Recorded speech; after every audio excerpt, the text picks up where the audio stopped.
ഹരേ കൃഷ്ണ. സർവം ശ്രീ രാധാകൃഷ്ണാർപ്പണമസ്തു.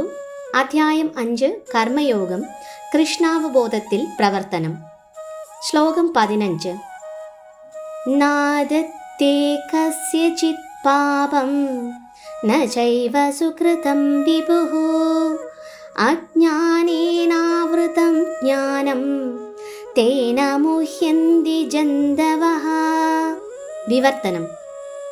സർവേശ്വരൻ ആരുടെയും പുണ്യപാപങ്ങളെ സ്വീകരിക്കുന്നില്ല. യഥാർത്ഥ ജ്ഞാനത്തെ മൂടിയിരിക്കുന്ന അജ്ഞാനം കാരണമാണ് ജീവജാലങ്ങൾ വ്യാമോഹിതരാവുന്നത്. ഭാവാർത്ഥം: ജ്ഞാനം, ഐശ്വര്യം, ബലം, കീർത്തി, സൗന്ദര്യം, വൈരാഗ്യം എന്നിവ തികഞ്ഞ സർവേശ്വരനെയാണ് വിഭുഃ എന്ന സംസ്കൃത പദം സൂചിപ്പിക്കുന്നത്. അദ്ദേഹം സദാ ആത്മാരാമനാണ്.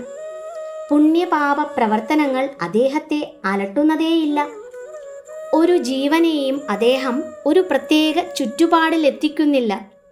അജ്ഞാനമോഹിതനായ ജീവൻ അത്തരം അവസ്ഥകളിൽ പെടാൻ ആഗ്രഹിക്കുകയാണ്.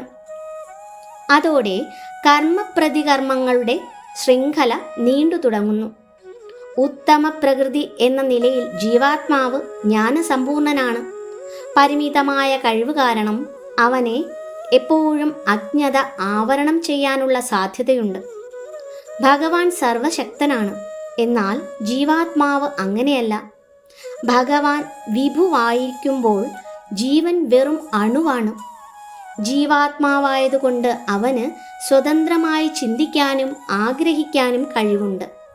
അപ്രകാരമുള്ള ആഗ്രഹങ്ങളുടെ നിവൃത്തി സർവശക്തനായ ഭഗവാന് മാത്രമേ സാധിച്ചു കൊടുക്കാൻ കഴിയൂ.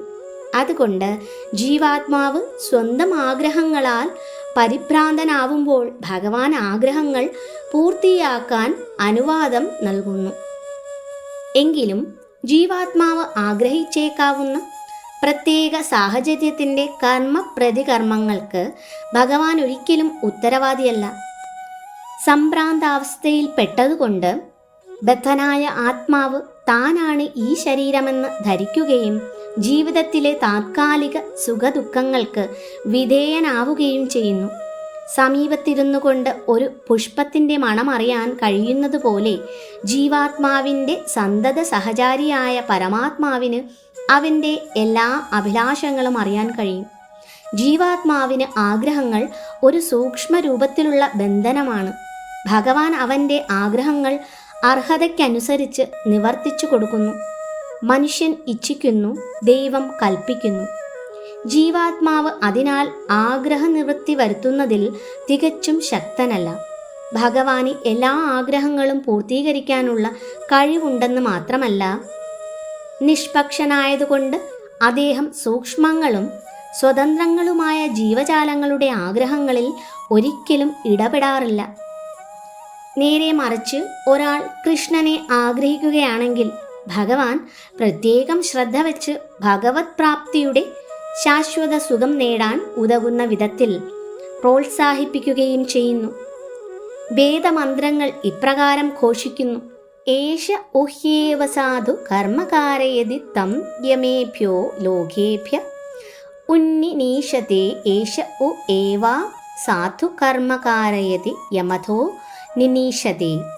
കൗശീതകി ഉപനിഷത്ത് 3:8. ഉത്കൃഷ്ട പദത്തിൽ എത്തിക്കാൻ വേണ്ടി ജീവാത്മാവിനെ കൊണ്ട് സത്കർമ്മങ്ങൾ ചെയ്യിക്കുന്നതും നരകത്തിലെത്തിക്കാനായി ദുഷ്കർമ്മങ്ങൾ ചെയ്യിക്കുന്നതും ഭഗവാൻ തന്നെ. അജ്ഞോ ജന്തുത്തിശോയം ആത്മനഃ സുഖ ദുഃഖയോ ഈശ്വരപ്രേരിതോ ഗച്ഛേത് സ്വർഗം വാശ്വഭ്രമേവച.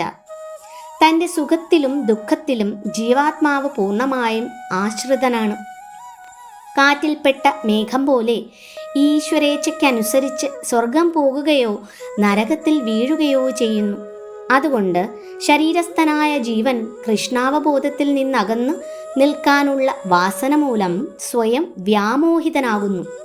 സ്വഭാവേന സച്ചിദാനന്ദ രൂപിയാണെങ്കിലും തൻ്റെ അസ്തിത്വത്തിൻ്റെ അല്പത്വം കാരണം തൻ്റെ മൂലസ്വരൂപമായ ഭഗവത് സേവനം മറന്ന് അജ്ഞാനത്തിൽ മുഴുകുന്നു. തൻ്റെ ബദ്ധജീവിതത്തിന് ഭഗവാനിൽ പഴി ചുമത്തുന്നതും ഈ അജ്ഞാനത്തിന് വശപ്പെട്ടതുകൊണ്ട് തന്നെ. വേദാന്ത സൂത്രങ്ങളും ഇതിനെ ദൃഢീകരിക്കുന്നു. 2:1-34 വൈഷമ്യനൈർഘ്യണ്യേന സാപേക്ഷത്വാർത്ഥദാഹി ദർശയതി. സർവേശ്വരൻ ആരെയും ഇഷ്ടപ്പെടുകയോ വെറുക്കുകയോ ചെയ്യുന്നില്ല. അങ്ങനെ തോന്നുന്നുവെങ്കിലും. ഹരേ കൃഷ്ണ. സർവം ശ്രീ രാധാകൃഷ്ണാർപ്പണമസ്തു.